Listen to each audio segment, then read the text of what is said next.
and welcome to the Vigilant Butterfly Podcast. I am so excited to start this show because the end goal is having my own TV show like Oprah. I am here to really unpack what it means to be you, awaken your higher self, and don't get it twisted in the process. I'm going through my own unraveling, undoing, and I think that is more paramount, more than ever, to believe in your own magic. Okay, don't get scared, I'm not channeling any spirits here, but what you will find on this channel is certainly different spiritual approaches, perspectives. I particularly align with the notion that the spiritual, the divine, can play a significant role for us psychologically. It can keep us grounded, it can keep us stable, and it can keep us community and generationally oriented. English.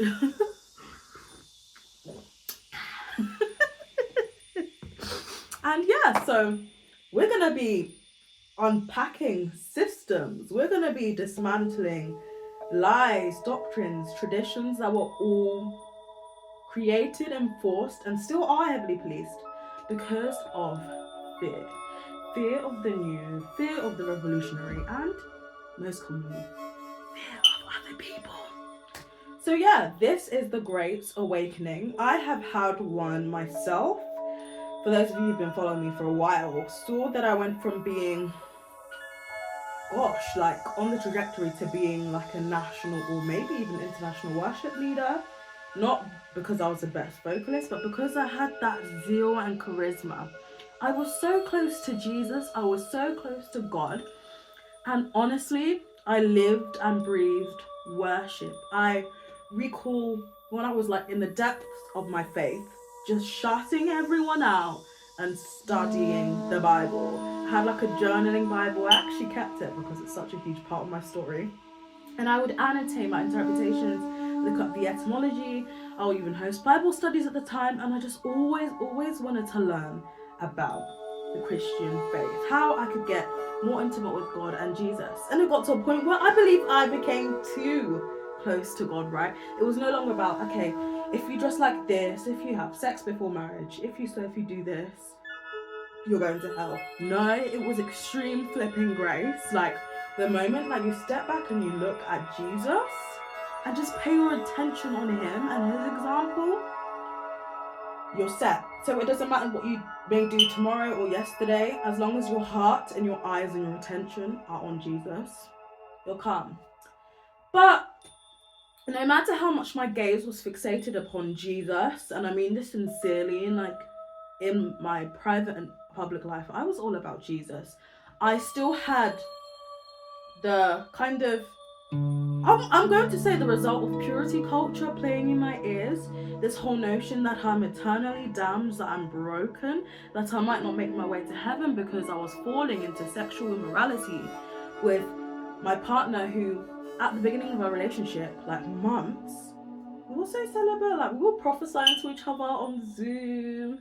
Like, we didn't even mention the S word. Like, we were both determined to like wait till marriage, and we had plans to get married, I think like at least a year or two into our relationship, because it was just kind of normalized that, you know, it's better you get married earlier and young to avoid sexual temptation. And lo and behold, despite enforcing several of the measures that are meant to keep you pure and holy and focused on God, failed. We did the whole shebang, like tell your community, your pastors, let people pray for you, confess your sins so that you may be healed. Boundaries, speaking to each other at certain times, having like, what do you call them, like guardians, like people who just like watch you and stuff. Fasting, prayer, not kissing. I even think at some point we like tried to break up, like, but lo and behold, something didn't feel right for the both of us, because there was this notion that he didn't love me because he didn't value my celibacy, right? And that's just not what my experience was at all. And even further down the line, where we tried to align to certain cultural and religious kind of standards, it didn't work out for us. It was like every time we felt we were getting nearer to our officiality, the signpost would change, and the end product was not only a loss of the Christian faith for the both of us, but a loss of community, strained family relationships, and so much more. So it's almost as if everything we knew, we were raised upon and conditioned into believing was gone. And it was like, yo, like, this feels like death. Who is Vanessa? And this brings me to the name of the podcast, The Vigilant Butterfly. Butterflies are so flipping significant to me. It's so interesting because it's actually a translation of my two first names. So Vanessa meaning butterfly and vigilant meaning vigilant. And it's so interesting because I was praying with like a circle of friends during the ease of lockdown in 2020. And my close friend, who's actually the godfather to my child, I believe was like, Vanessa, like, you need to pay attention to your name meaning. Like, it's really prophetic, it's really profound. And ever since I got it tired, I was like, yeah, the blue butterfly means transformation, freedom, ascension for me. And though I let go of that Christian faith in many ways, I've held on to this message of liberation and evolution and transformation. And I'm really encouraged to shatter illusions, shatter dogmas, dispel fear, and really pursue heaven on earth. Heaven not as a place where you have to strive and work to, and you gotta pray to this big guy up here, you know, but heaven that you can access within yourself and thus fall asleep around you. So yeah, it's interesting. I did not plan to do this, but I got an oracle deck. I am very intuitive. I don't necessarily believe that a spirit is channeling this for me, but I just see like angel numbers, a lot of things around me as like vehicles of my intuition, and they can tell me a message. So the type of conversations you'll see on here are not only going to be like woo, hopefully not too woo. I do welcome the woo and feral though, but they'll be scientifically and academically backed. So I do plan to bridge spirituality and psychology, so the science of it all together, because I do believe that you may not need to assign to a religion, but you need to curate a belief system that works for you. Because you see, the problem is there is no one size fits all. There is not, and this page will hopefully equip you to find what works for you. And I'm not speaking about it in a selfish manner. I'm speaking about it in a way that what is actually honey and medicine to your soul? What actually gives you the solution to your depression? And I'm not saying believing something or someone will solve depression. We sit here and I speak, I'm on antidepressants, and I take such a holistic approach to mental health. But I do believe that a lot of the solutions that we are prescribed are just not even touching the surface of the depths of the pain, the trauma, and the wounds. And we need spaces like this to actually examine the notions that we're taught, the solutions that we're given, and we need to scrutinize the heck out of them and see what meat we can take off the bone. So you see me, I'm just shuffling. When I feel like, yeah, this is gonna be a read, I'll stop. So I'm gonna take this with a double-edged sword. I feel like this is gonna be a read for you. Don't worry, no demons are coming up there. Like, I'm not channeling nothing. I'm just yapping, as you can see. I'm channeling my intuition. And I'm gonna take this as a reading for the both of us, because I feel like we may need it. That's what I'm saying. So I'm gonna do 3 card spread. We've got garden. Something lovely will grow from this. What a beautiful card. I will read out the meanings after I've picked them. You've got tree, lets them go. Woo! I can't lie, this one resonates so much just looking at it. And then the final card, we've got sundress, do it for you. So I have not been sponsored to do this. If you see it, I mean, go ahead and sponsor me, girl. But it's come with a little book with the meanings, so take heed of the little intuitive messages that I've pulled out, and I hope they resonate, and if they don't, it's cool. This just might not be for you, or it might pop up, but hey, I'm just doing me, okay? You'll see a lot of that here. Garden, something lovely will grow from this. Either we sit around and dwell on our pain, or we learn how to grow something lovely out of it. Ready or not, it's time for the next chapter of your life. Do the thing you feel you most need to do in order to aid your healing, even if it feels selfish. Sometimes it needs to be a little selfish in order for it to work in the long run. Worry about focusing on you for now. As a mum and a carer, and someone who's a go-getter, this means a lot because I do not tend to prioritize yourself. And again, I'm sure you might relate to this. We might not have the exact same background, but whoever you might be, you might resonate with this notion of putting others first and yourself as an afterthought. So please really take that in. Nurture you.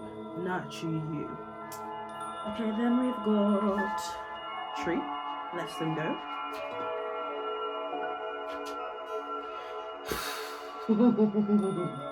All connected. You often take on the pain of others. You used to think it was because you're an empath, but these days you're not so sure.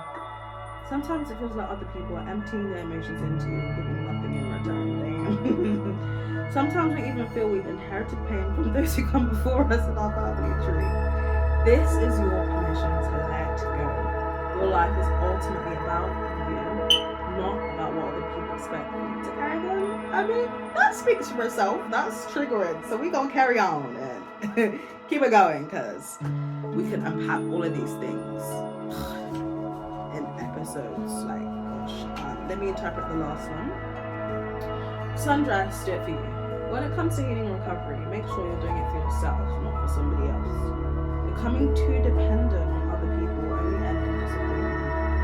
People leave, friends drift, family members become estranged. Your reason needs to be bigger than them, and believe it or not, you are important to be.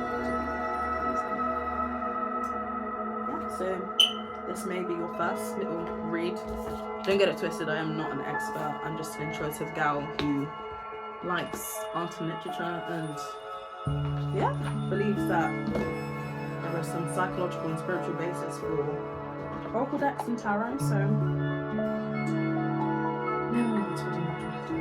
what I am doing is creatively navigating this life, and in its storms and sunshines and rainbows through tools, which you will do. So I repeat, this is not a space where I'm going to prescribe you solutions.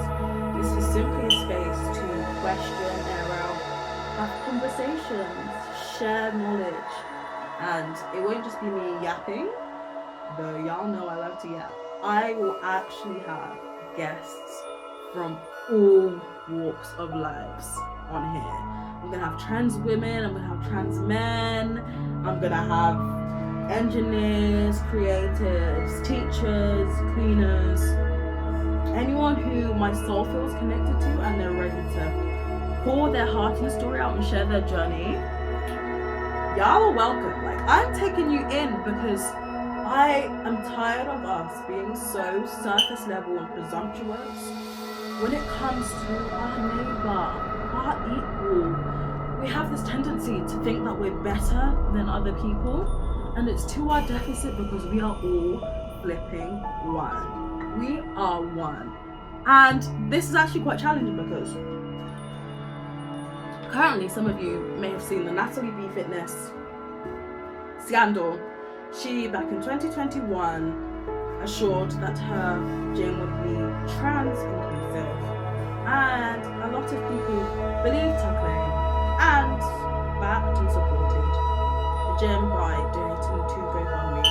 Now, there is scrutiny around the notion that she has ripped off people enlightened because it's only a couple of £1,000. But it's very clear that the whole society is affected. And I have my criticisms. I think that we should all be held accountable for our actions and our words, especially if we've got like a public responsibility. But at the same time, I really hope, pray, that she sees the extent of harm that she's caused, takes a step back, examines things, and moves forward with grace, compassion, and kindness. It's so complex discovering who you are in this day and age, what you believe in, what your personal stance is, what your faith is, because people are damn loud. You've got people who absolutely stick to tradition and how anyone who diverts from it, and you've got people who straight up rebels and kind of ruthlessly dismiss any tradition. I've been either or, and if I'm so honest, I naturally gravitate towards the rebels and the feral side of things, because I like to dance on my shadows, okay?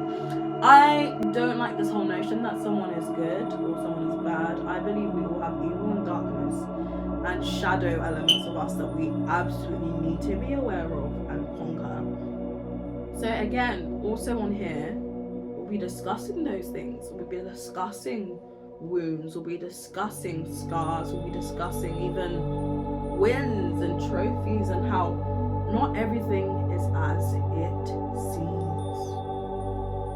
Not everything is as it seems. And you're going to be quite uncomfortable a lot of the times. So am I, because I'm doing something new. I know that the work and advocacy and the creative means that I go about sharing my ideas has been very controversial, and has probably meant that I'm not an employed babe, because I really be posting my nyash out or my belly out, but it's got meaning. Like, I'm merging sexuality, sensuality between the intellectual, and that is new. Why? Not just because, but because I've always resonated with the sex workers, but I've also resonated with the professors, and I'm just having to be so damn brave to be me, because when I wasn't, I nearly died. And when I was rejected for the version of me that I was becoming, I had to pick me. I didn't want to be on my deathbed being like, yo, this is who I need to be to not be lonely. Because I did realize, as much as I didn't uphold the standards that were set before me, I actually tried. Where I failed, I tried to redeem them. But then here I am, sat in the rubble of the what ifs and what never happens and what may not happen, and I'm not living. So, really and truly, it's a reclamation season. It's the age of flipping Aquarius, where all of these dogmatic, rigid, long-standing structures that have policed and created so much harm for especially marginalized people are coming down. And I believe I'm part of that movement and that wave. I believe I was made this way, which is an ironic thing to say, because I don't necessarily believe in the creator. But yeah, I think I was born for a time like this, and I think that you've come across this channel and this page because you've got some work to do. You need to believe in your own magic, and you have a new path ahead of you, and we're in this together. I keep looking at the timer, and I'm like, yo, let me get to 25 minutes, but sincerely, I'm just very excited to do this. This is my commitment to be me, to honor my passions, my journey, and to not chase what is convenient, to be comfortable with the unraveling of myself in front of you all, and even if that comes at the expense of stable income for now.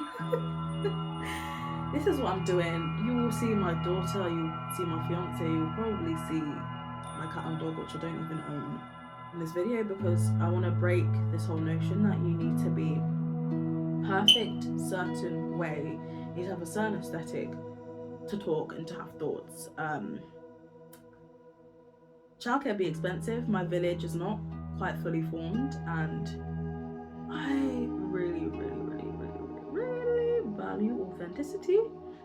So grow with me, awaken with me, fly with me. I love you so much because you've paid me attention. You've sat here and you've taken my words in. you spent your time on listening to me, and that I honour you for. Yeah, this will be a place where you will be embraced and honoured for your diversity of thought. Don't get it wrong, there's a threshold. We're respectful over here and we're well informed. But I really hope that this is a safe space where you feel embraced with your wounds and challenged to grow. It's been Vanessa Bourgeon, and it's been the first episode of the Vigilant Butterfly Podcast. Thank you so much. Subscribe and share this video.